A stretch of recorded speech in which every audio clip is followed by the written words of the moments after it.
Okay, hi guys, and welcome back to another episode of Make Today Count. Another amazing guest for you today in Caroline Gould, business coach. How you doing, Caroline? Hey, good, thank you. I mentioned that I should say this before we start, but you're actually the first person that's been on the podcast twice. Oh, So that's a exciting. real honor for you today. And you must be doing something right in that you've been invited on twice. But today we're going to be talking under a little bit of a different guise to last time. If listeners Yeah, will remember, last time we had the conversation was in the other business that you had, which is more kind of wedding focused and event focused. But today we're going to be speaking about kind of a new venture for you, a new business for you, yeah, in business coaching, which is aimed at a really exciting kind of niche target market, I think, which I think a lot of people will really connect with, especially during the time that we've been in the pandemic. I think there's been a lot of people that have kind of reevaluated what they've been doing, whether they like their jobs, whether they like what they're doing. And so I think there's going to be a lot of content people are going to be really appreciative of today. But before we kind of kick things off, can you give us a little bit of background about, I guess, your background and kind of how you got to where you are today? yeah, of course. Okay, so I started my first business back in 2009. I keep saying that's 10 years ago, and I know that's longer than that, but I just don't want to admit to it really. And that was as a wedding planner. And really, my background is in the corporate world, in IT leadership.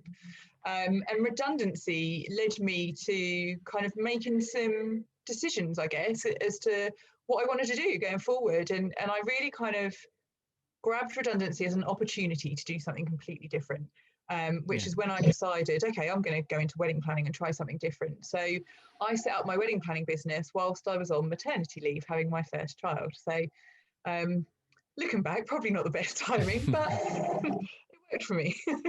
And since starting that first business, I've run several businesses, some successfully, some not so successfully, over those years. And currently, I run the wedding planners with my business partner, Tori, and we've been doing that full time for the past 4 years. We found we were getting approached a lot by aspiring wedding planners, people that wanted to get into the industry. We wanted to support as many as we can. So, together with Tori, I set up an academy to teach, and we've supported about 400 planners through courses, through mentoring, and through a membership that we have.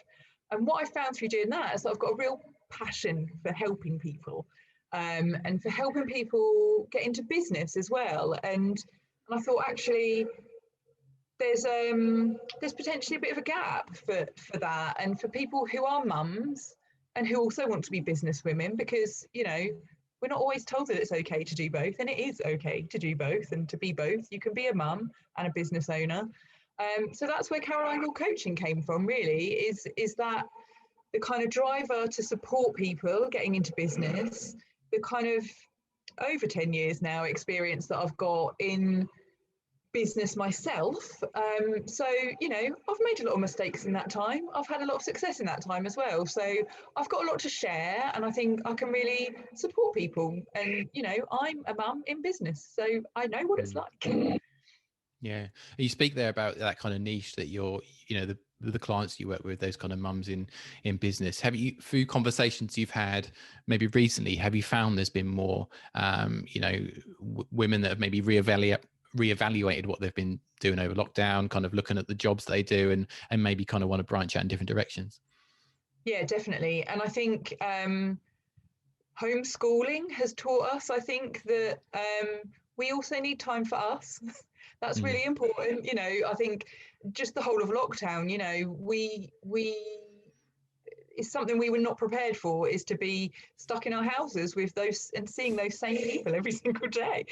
Mm. So I think it does make you reevaluate your life a little bit and think about, actually, is this role or this job I've got right now, is that something I'm really happy with? Actually, could I design my own role and my own life and my own business that fits in around my life? And I find a lot of the time that's exactly why mums go into business, because they want a business that can fit around being a mum as well, and they want to be able to do both.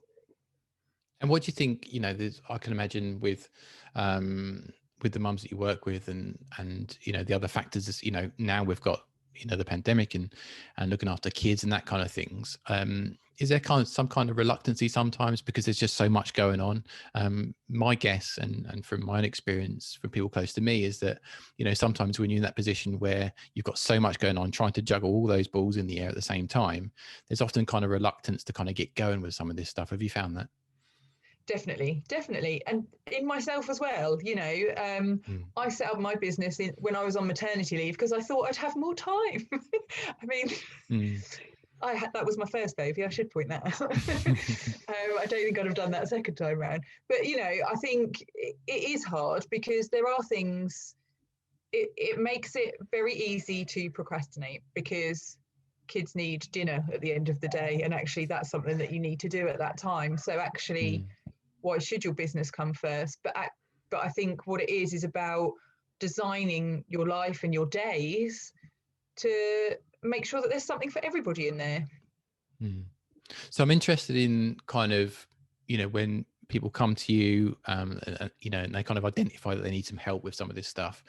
Do you find that people are at, you know, why is it that they're coming to you? Is it because they know they want to start a business and they need just help with certain stuff? Is it because they've maybe got ideas around what they want to do, but kind of need a kind of a sounding board to sound some of this stuff out?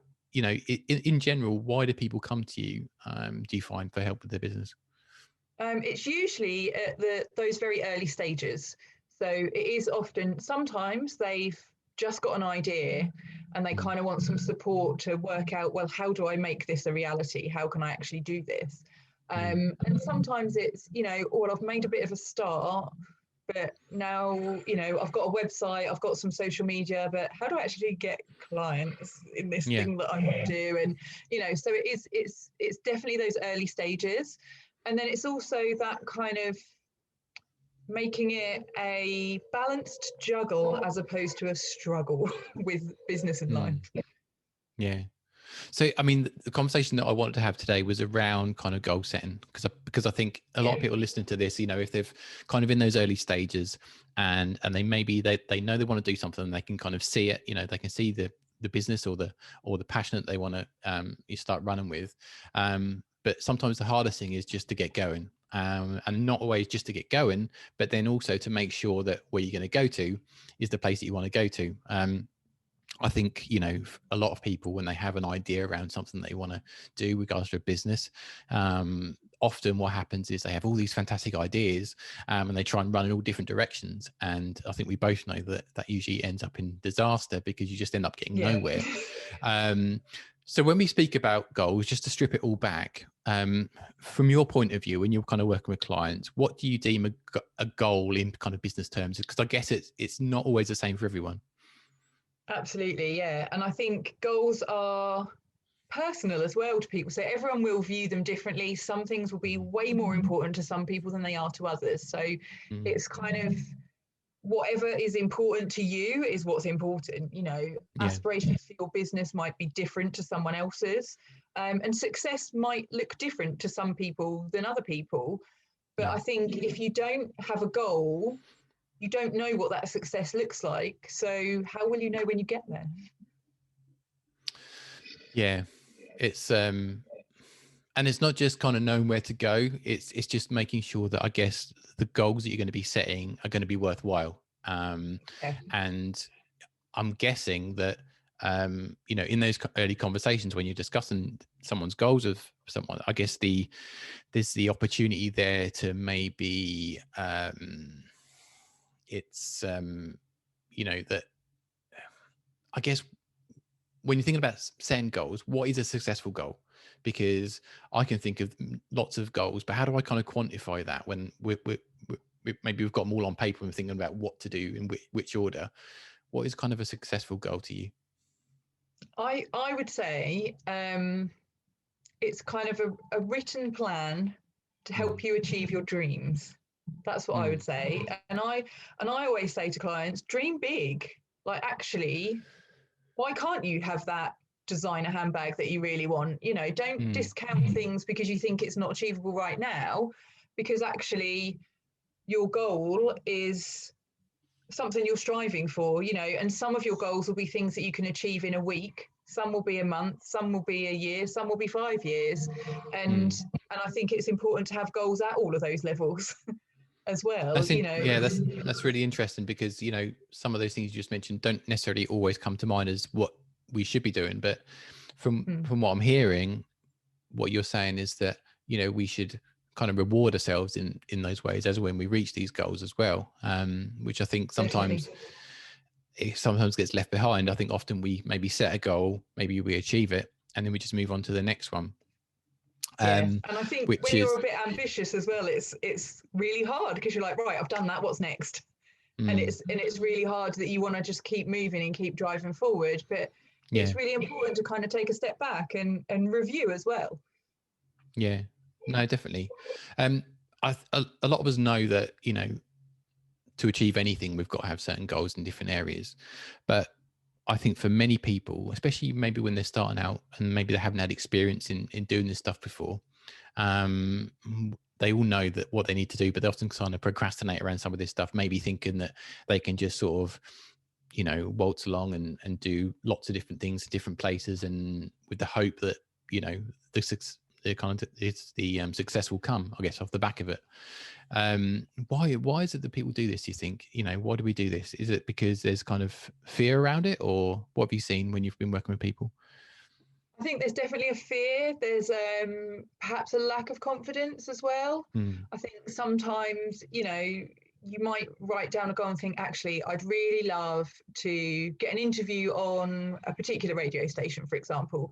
But, you know, there's perhaps a little bit of imposter syndrome there, saying, oh, well, no, why would they want to talk to you? You know, there is sometimes that confidence in there. And what I would say is, if you've got a goal that is something like that feels quite far away, break it down and think about the steps that you can take to get there. So actually, whilst your end goal might be, I want an interview on with a particular radio presenter, there might be some steps you can do to lead you to that. You know, interviews on a podcast, just doing some Instagram lives, doing some of those kind of things, speaking at events, those kind of things might all be stepping stones to get you to that one goal you've got. And actually those should all be celebrated along the way as well.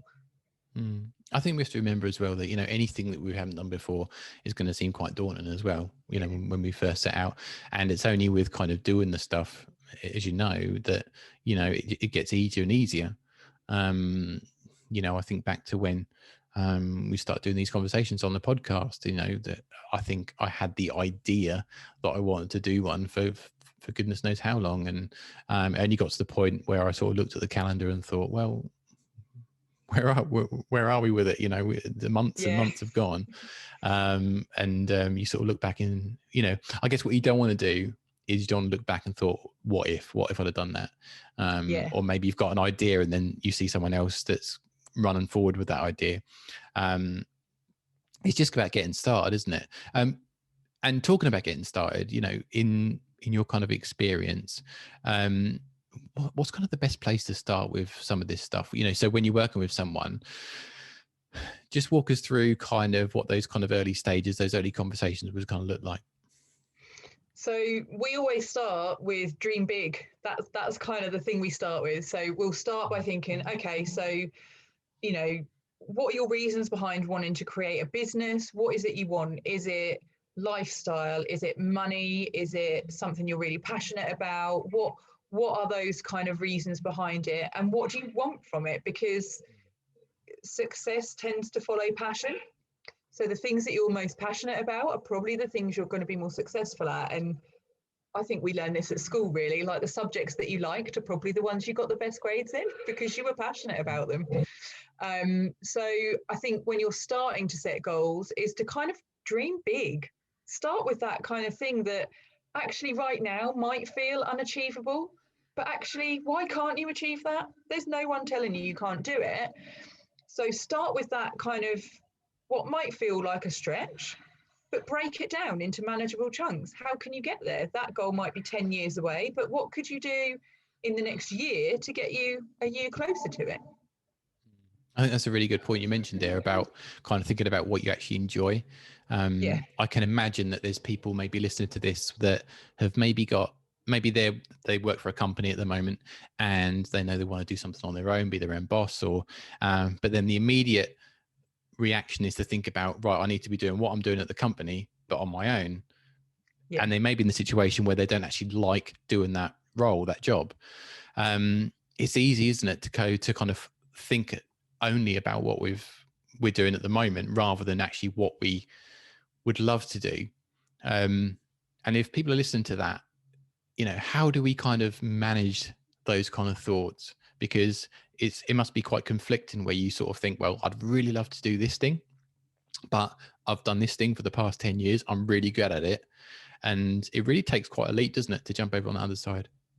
It is. It's a real kind of big girl pants moment, isn't it? It's a kind of take a deep breath and take a leap. And I think there is reward in that. I think there is reward in that, because actually, do you want to spend the next 20, 30 years doing something that you're kind of okay with, but always wonder what might have happened if you'd followed that passion?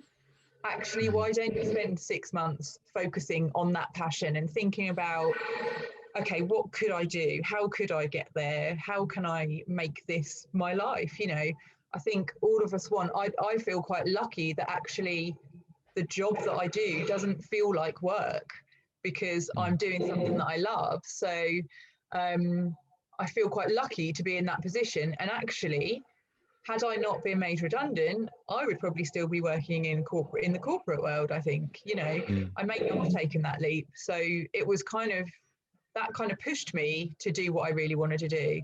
And I think sometimes you do need that push. So you do need friends and family around you, or a mentor of some sort that can help you kind of follow that passion. And I think we should all be allowed to dream. And I think as well, if this pandemic has taught us nothing, it's taught us what's important to us in our lives. I was talking to someone yesterday, and we were talking about whether we thought weddings would get up and running this year. And we both said, actually, I just want my kids to be able to hug their grandparents. Actually, that would be fine, and actually that's what's important right now. So it puts things in perspective, I think. Yeah, small steps.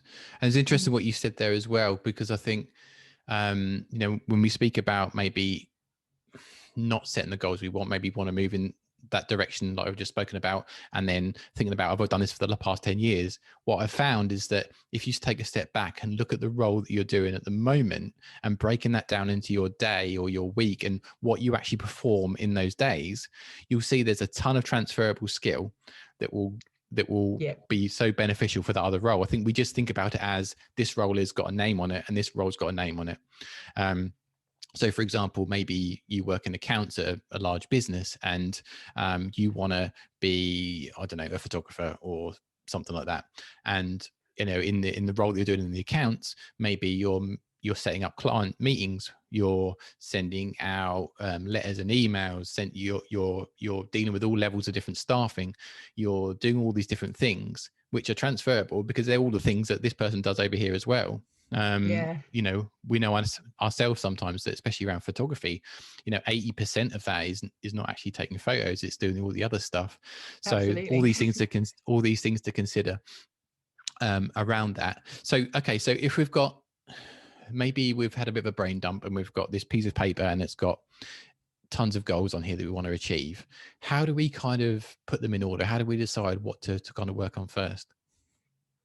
So I think, and I've said it already, follow your passion. So the goals that you're really passionate about, the things that you're excited about, are probably the things that you're going to work the hardest on.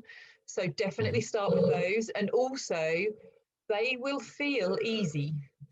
And the achievement that you feel once you achieve those goals will be much greater than those ones that you kind of look at and go, oh, I know that's something I really should do, but actually I'm not that excited about it. So do the ones you're really excited about and work on those. And actually, the other ones that you're less excited about, if they're helping you to achieve that one you're really passionate about, they're going to feel a lot easier. That's interesting, because I think, you mentioned there about working on the ones you're more excited about first. I'm guessing that what that does is that once you then, because it's easy for you to achieve those, the momentum picks up and you get more confident. because you've Yeah. achieved things that you've, rather than starting off with something that maybe was a little bit more tricky and it takes you longer. Because I think that accounts for a lot, doesn't it? And especially in the early days, building up that confidence to then go and achieve other stuff. Is there anything else that you think we can do to kind of build that confidence up earlier on? I I think it's those quick wins as well. If there's Mm, things that you can see that you can do quite quickly, that really helps with confidence. okay. And talking to people as well, and sharing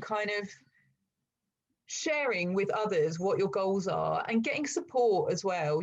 Whether that's from your friends and family, or from a business coach, or from a mentor, or from just colleagues in the industry you want to get into, getting some support from them, and talking to people who've kind of been there and done it.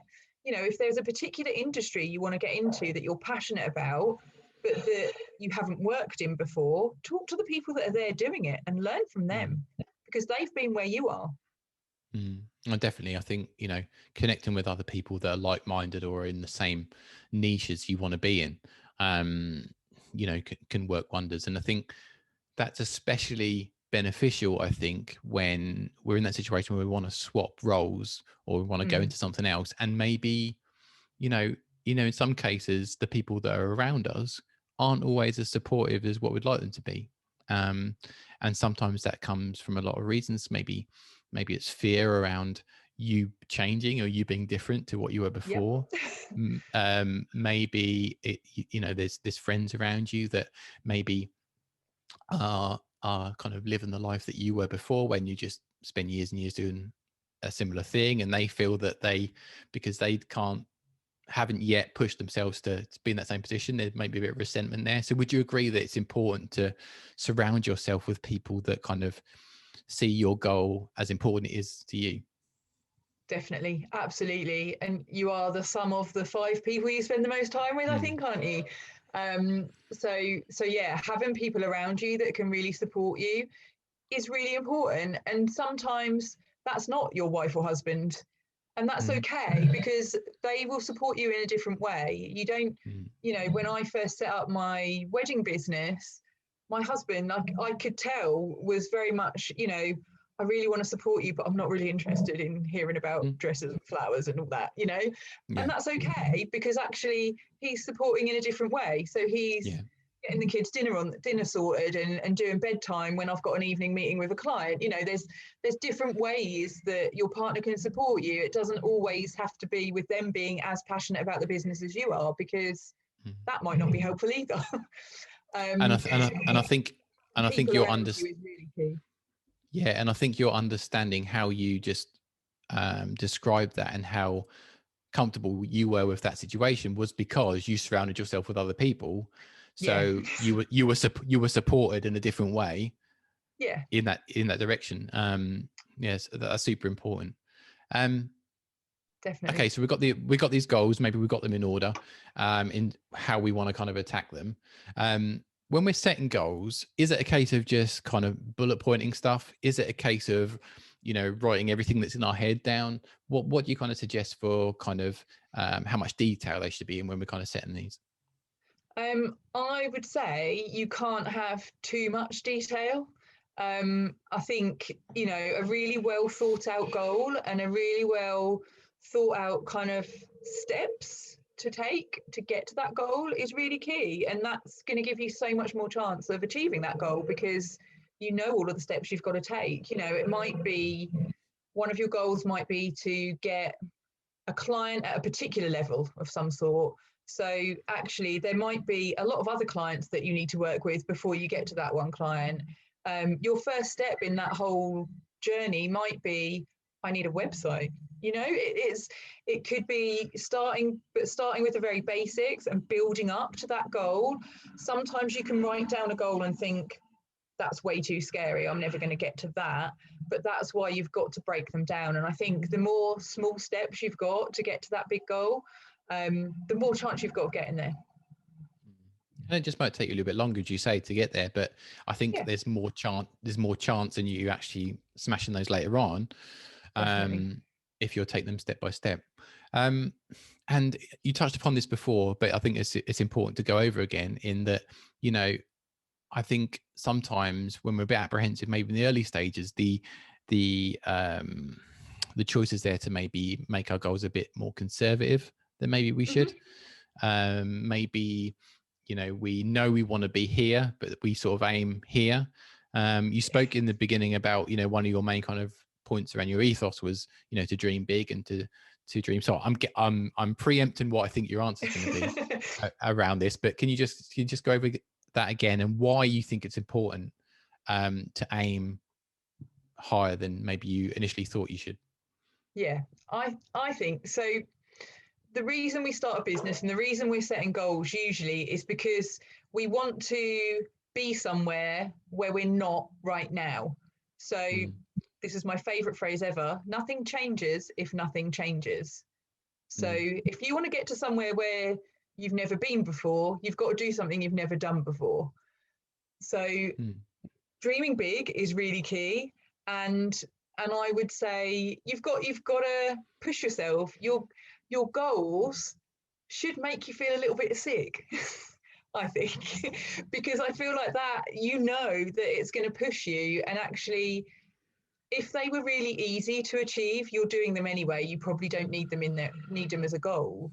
Whereas if they're a little bit of a stretch and they feel a little bit scary, then I think you've got the right thing written down. Yeah, because I guess if you're aiming higher anyway, even if you fall a little bit short, you're probably at the point where we're going to set them out anyway. Exactly. Yeah. And I think that's the thing as well is if you don't, what I would say as well, if you don't quite reach a goal in the time frame that you set for yourself, that's okay as well, and I think reviewing them regularly is quite key as well. We had a goal. I'll give you an example. So we had a goal for our business at the end of 2019. We set a goal that within 2 years we wanted to expand our team, bring in some more staff, and there was a whole strategy around how we were going to do that. And we managed to bring on 2 new members of staff last year. So we achieved that goal a year early in a pandemic because we were able to adapt some of our other goals to bring that one forward. Because of the pandemic, obviously that no one saw that coming, and we all had to kind of take a step back and go, okay, hang on, those things I thought I was going to do in 2020 actually are now not possible. So what else should we do instead? Actually, we'll bring forward that goal that we put together for a couple of years' time. We could do that this year. We just kind of amend and adjust and allow the goals to evolve as you and your business evolve. Yeah. So another valuable point there is that I guess you need to be flexible in these goals that you'll be setting as Absolutely. well, because things, like you've just laid out there, things can happen that are outside of our control. And we have to adapt, and maybe it's taken from one side and adding to the other, or whatever we need to do. I'm guessing when something like that happens, take that example of the situation that we've been in the past year. When that happens, it can kind of all fall away, and maybe the plans you'd put in place for a long time before that have sort of fallen away, and it's hard initially, I would say, to kind of get your head around some of that stuff, especially if you haven't experienced anything like that before. And for many people, they hadn't experienced anything like that before. Can you just walk us through your thoughts around, because obviously in that business that you speak of, is in the wedding industry, which has been hugely hit as a result of this pandemic. Walk us through kind of your initial thoughts and about when that happened and what steps you then put in place, and just generally about how you moved on from that point, really. Yeah, so I would say I'm quite lucky that I have a business partner. So we do lean on one another, and we talk through things. We have a weekly meeting where we talk about our goals. So that's something that we always talking about. So when the pandemic hit, and we kind of spent probably about 3 weeks talking to clients who were all quite rightly a bit concerned, wanting to move their weddings, kind of finding our way as to how we deal with this. We kind of came out of those 3 or 4 weeks having moved a lot of weddings and kind of in a little bit of a sort of a limbo period, I suppose, where we didn't really know what was going to happen the rest of the year. And we were kind of there with okay, so we don't know what's going to happen. We've got our cash flow forecast set out, but actually some of these weddings now may move. So actually that money might change. What do we do? And I think we spent probably 2 or 3 days kind of looking at each other on a video call thinking, I don't know, what do we do? And what we did is we ended up kind of stripping everything back. We went back to our strategy that was set out at the beginning of the year and said, okay, let's just be realistic with this. What things have we got in our strategy that are now not going to be possible because, you know, this has happened. There's some things on this list that we just can't do this year. So we went through that and kind of moved all those things over for another year and looked at what we'd got left with. So the things that we'd got left were things to do with training, so with the academy, and things to do with kind of our staff and the setup of the team and the kind of setup of the business. So we just decided, okay, well, let's focus on these things because actually that's what we can do right now to kind of help drive our business forward. We're quite driven. We've got big plans for that business over the next couple of years. So it gave us an opportunity, and that is how we looked at it. Okay, so this pandemic has given us an opportunity to re-look at this strategy and make some changes and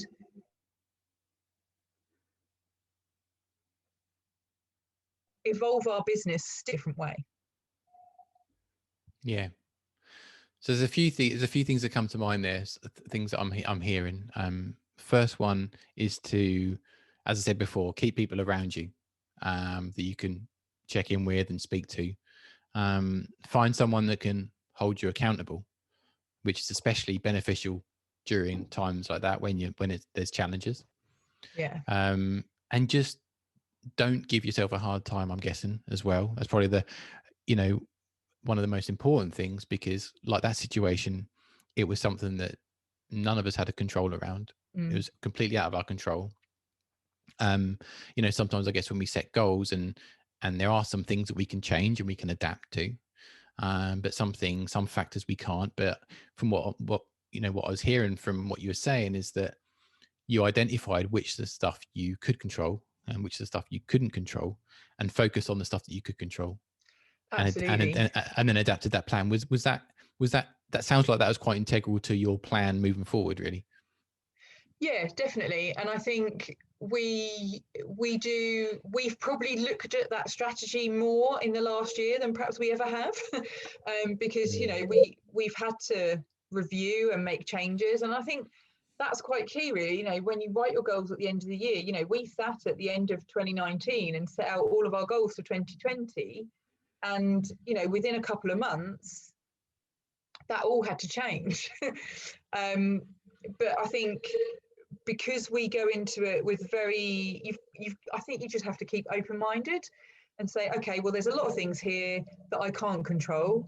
So actually, I'm going to focus on the things that I can control. And if there's things I can change and things I can work on that are still going to make me feel like I'm progressing, because that was one thing for last year, is it could have been very easy to stand still and actually not move forward at all. But we were able to kind of keep things moving, keep going, and keep the business moving forward. And that's through kind of that constant adaptation to what's going on. And it wasn't just, I guess, managing yourself. You spoke there about you having to manage clients at the same time and their expectations, and managing them through a period of time when, for weddings, it's the most important day to that couple at the time, and faced with the fact that they're not sure what's going on. That must have been quite tricky to manage expectations whilst managing your own ship, as it were. How did you find that separation to allow you to be well and to function and to run the business and to change and adapt your goals whilst you're having to manage the clients on this other side? Yeah, challenging. Because weddings are an emotional thing anyway. Mm. So when you're faced with having to change plans when the future is still a bit uncertain, that was really tough, you know, and our clients, we had a lot of quite emotional clients to talk Mm. to, and it was really hard because we didn't have any magic answers for them either. So it was No. difficult. And what we did to help us kind of get through that is we set out our weeks so that actually only 3 days a week were we working with clients and 2 days a week we were working on the business. Mm. So we split our week so that actually these days are client days, these days are non-client days, and we look at the other things on those days. And for Mm. us and our own kind of mental health throughout that, some of those days, which was a non-client day, ended up being a day off because we were like, we just need a break from it, you know. Mm. And some of those days were, okay, let's look at our goals and really, really look at what we're going to do next, you know.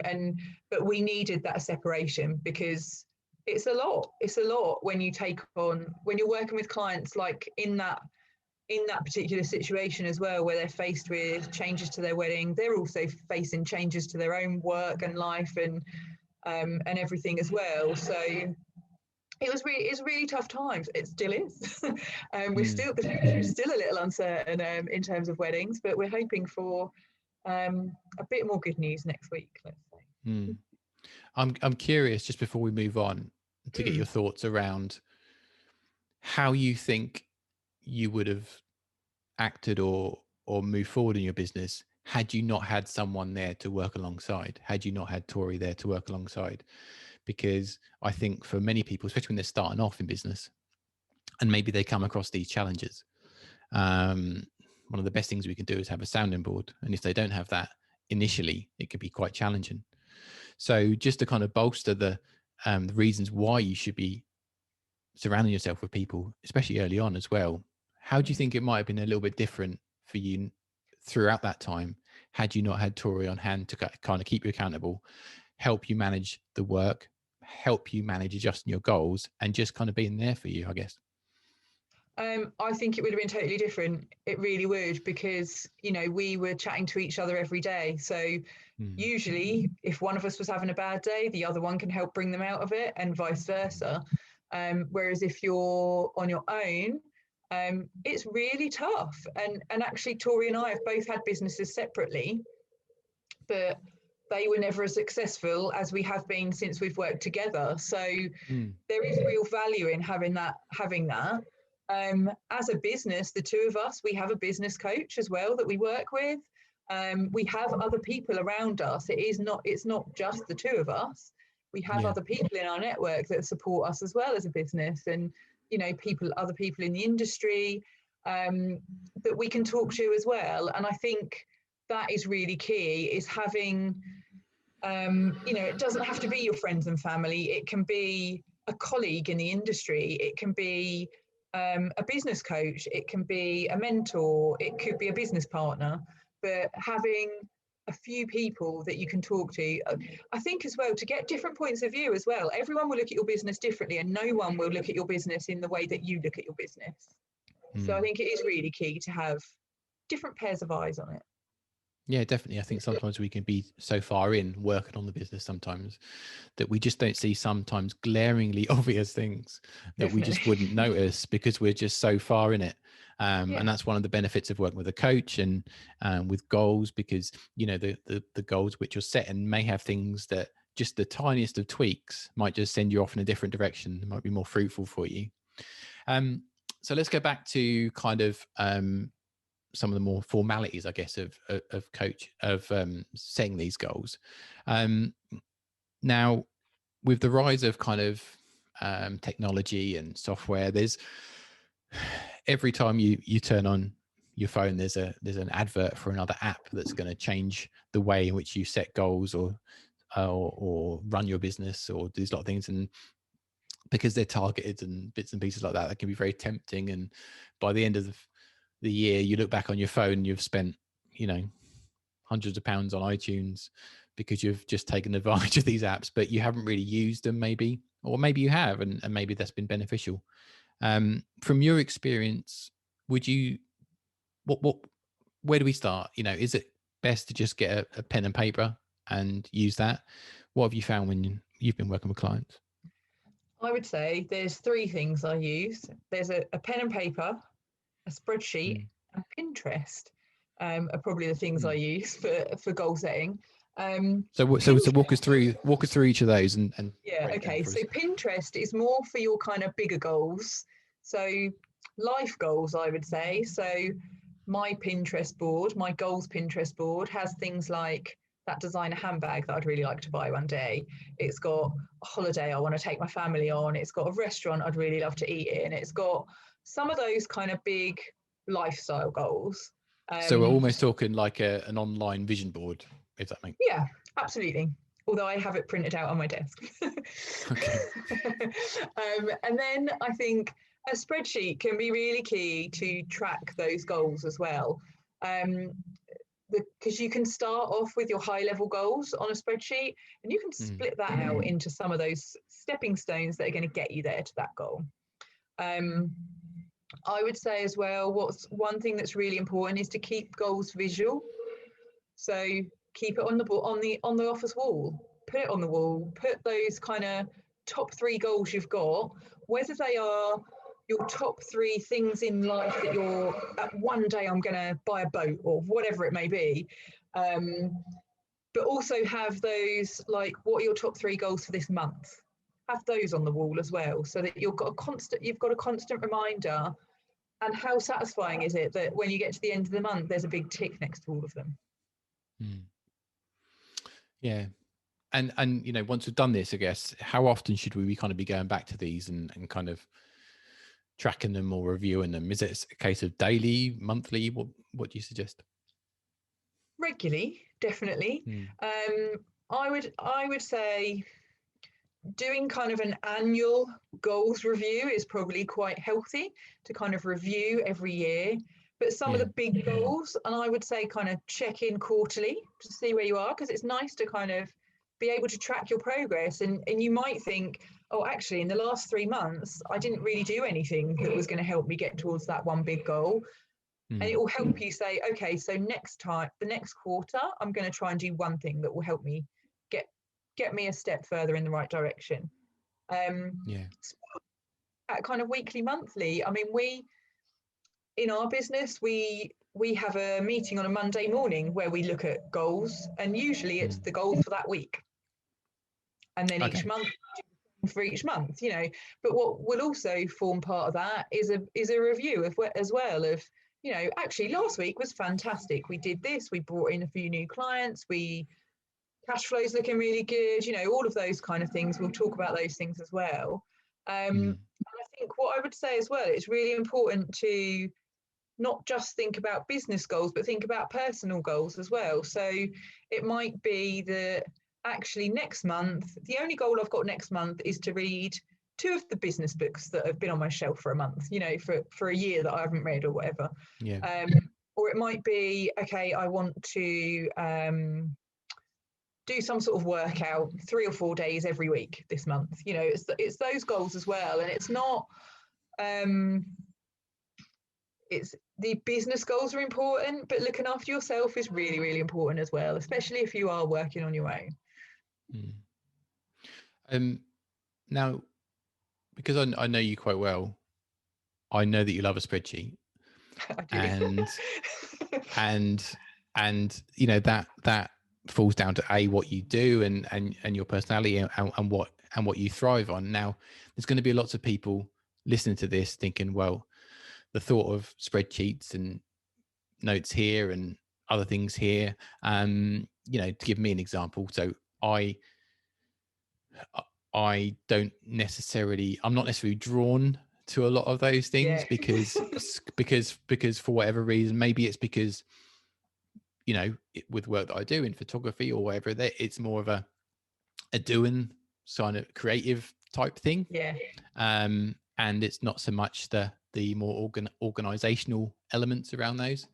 Um, how do we work around that? Because I'm guessing that it's about finding what works for you and the way that your brain works and that kind of thing. Definitely. Um, and just kind of playing devil's advocate, because I think there'll be a lot of people thinking, you know, the thought of a spreadsheet, I haven't used a spreadsheet since I did that job before.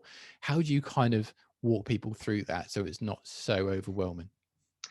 I think it is exactly what you say. It's finding the right thing for you. So yeah, a Mm. spreadsheet works for me because that's basically how I run my life.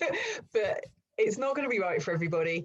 And there's goal setting apps you can use. You know, if you'd rather have like notes on your phone, or a kind of, or a pinboard of some sort, or visual things, or like drawing a big spider diagram, those kind of things. There's loads of different ways you can do it, but I think what's really key is that your goals are recorded somewhere. They're not just in your head, they're recorded somewhere. It might be a voice note. You might go out for a walk and have a little moment where you're like, I can think of 3 things that I really want to do this month. I'm going to quickly record a voice note, and I'm going to listen to that every morning when I'm getting ready. And that will just remind me of what I want to focus on this month. It's finding the right thing for you. It might be that you record a little video, send yourself an email that you time to arrive a month later that says, how did you get on? Yeah. I know one of the things that did work for me when we were sort of in this period of lockdown was not around so much business, was just around sort of movement of my body and exercise and that kind of stuff. And what I found was that if I have an alarm that sort of wakes me up, whatever, in the morning, and I changed that, because you can have the text that comes up, can't you, when the thing comes up, and I just kind of changed that to get up and exercise or something like that. I can't remember what it was, but just things like that, anything that you can, because when I got up, I would look at it to stop it going off, and then I would see it, and that would prompt me to do stuff. So I think anyway, you're right, any way that you can make it easier to and work into your strengths, whether it's a piece of paper or an app or whatever. And I think what goes kind of hand in hand with that as well is just, as long as you're working on what you're doing, is to, you know, we touched upon this before, having that accountability around these goals that we'll be setting. Because I think especially if you're starting up, working on your own, you may not have those people around you initially, but I'm guessing that it doesn't really need to be someone business related. You know, it could be someone, as long as you're making the goals, I'm guessing you could share those with anyone. Absolutely. Yeah, definitely. And what I would say is share them with someone who will keep you accountable. So share it with someone who the next time you see them is going to say, oh, those things you said you were going to do, have you done them yet? That's what you really need. That's the kind of, that's the key to it, really, is having someone that can just check in from time to time, or can drop you a text and say, you said you were going to do that thing today, how did it go? And we've all received a text like that and gone, oh no. You know, and you need that accountability, and I think that's really important. And I think as well, we all know ourselves, we might have to think a bit hard, but we know whether or not that's going to be helpful for us. And I know that actually I do need someone to check up on me, because I'm quite good at just ignoring it if it's something I don't really want to do. And actually, sometimes if you know, like, oh God, my business coach, I've got a meeting with her next week, and actually she's going to ask me about that thing, so I'm going to do it. And actually, you're not doing it, you are doing it because you're going to be asked about it, but actually you said you wanted to do it, and you will feel the achievement from doing it. You know, it's like if you're trying to eat more healthily, you'll feel so much better and more smug for refusing that slice of cake than you will get enjoyment from eating it. You know, it's that Yeah. kind of satisfaction. Yeah, no, definitely. I know that myself, and that, you know, if I look at the times when maybe I had a gym membership, and you have a gym membership and you go really well for like the first week or so, and then for some people that kind of drains off after that. But I know that if I'm going to make progress, I need to have someone physically there, telling me to do stuff, shouting at me. Same.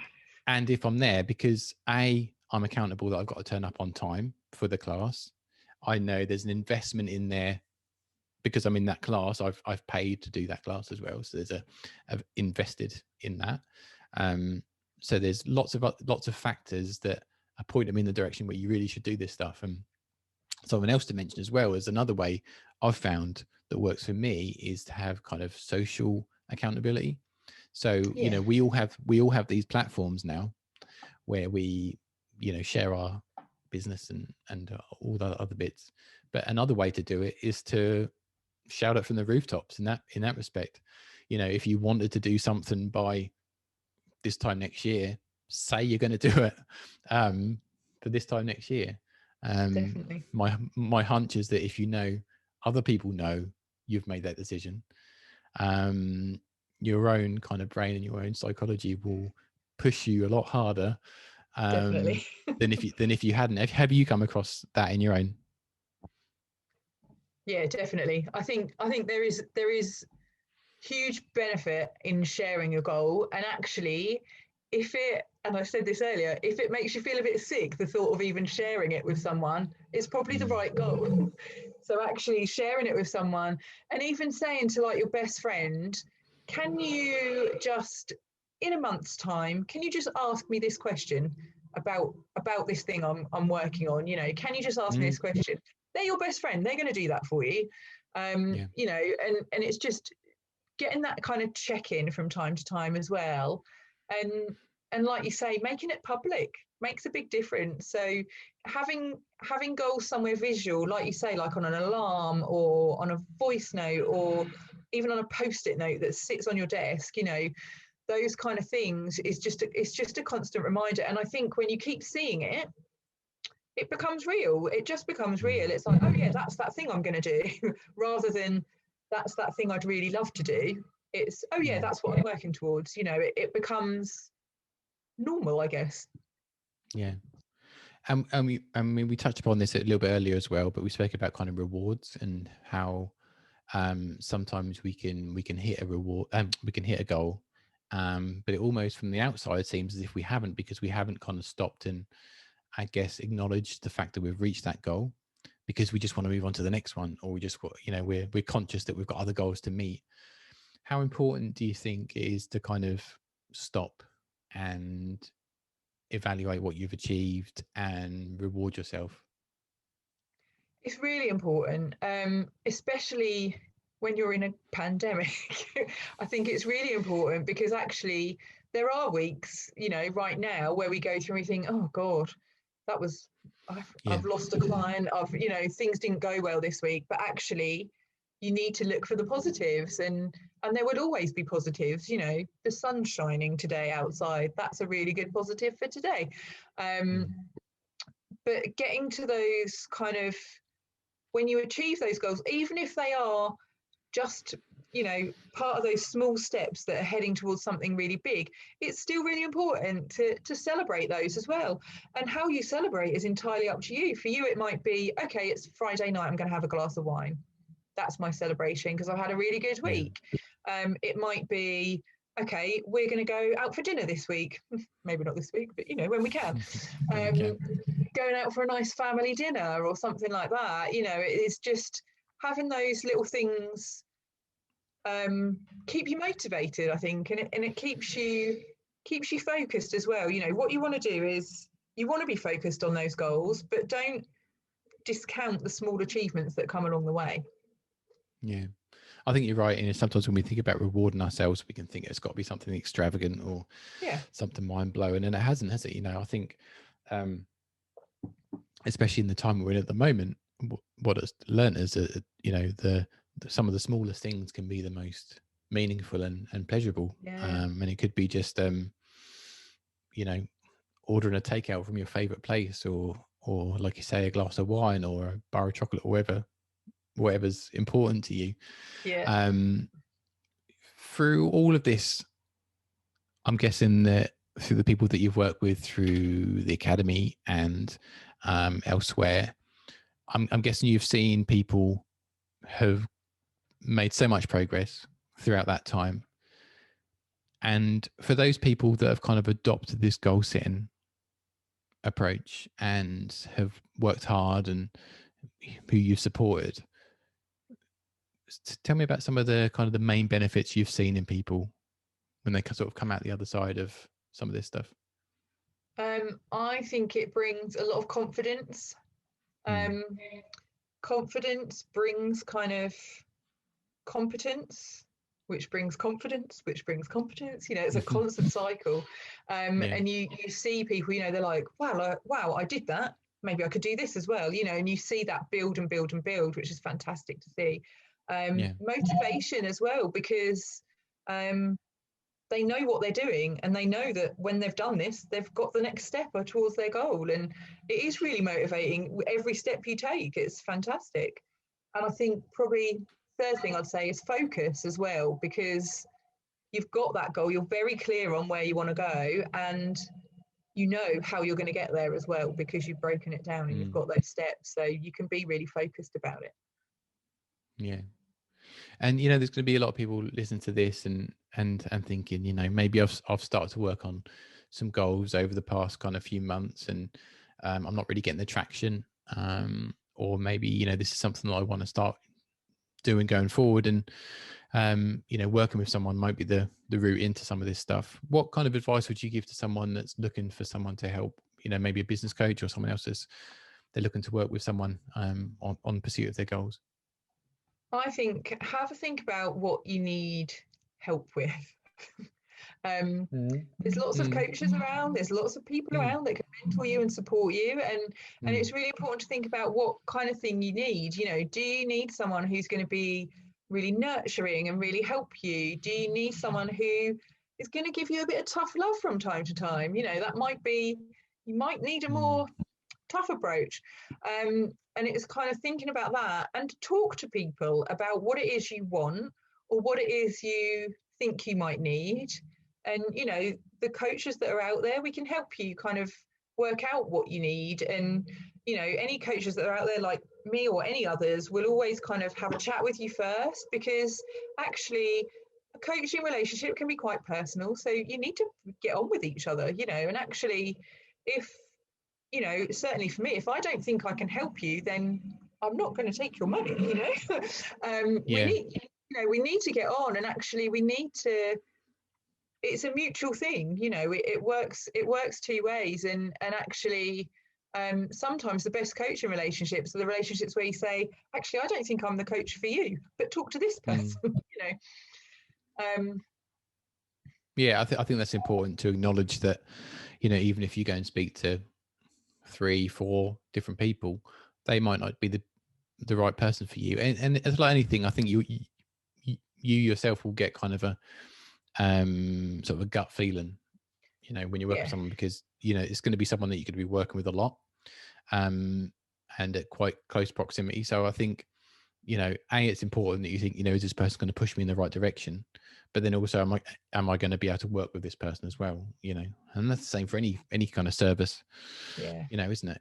That we kind of do. So like you say, just speak to as many people as you can. And definitely. And maybe as well, if maybe you're a little bit reluctant, it's probably the right thing for you to do, but you're feeling still a little bit reluctant because it's going to push you. Just, I guess, kind of lean into it. Yeah, definitely. I think that is the hard thing, and I said this earlier, if you want something you've not had before, you've got to do something you've never done before.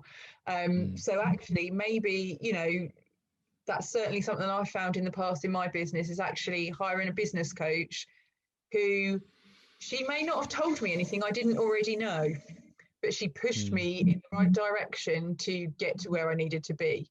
And I think that is kind of part of a good coach, really, is, actually she's given me the tools to do something that I really wanted to do, and she's held me accountable, and kind of pushed me to achieve those goals, to help achieve those goals as well. And I think it's what you need. It's that kind of relationship. You need to be comfortable with someone, and you need to, I guess the worst thing you could do is work with someone and then not listen to what they're advising you.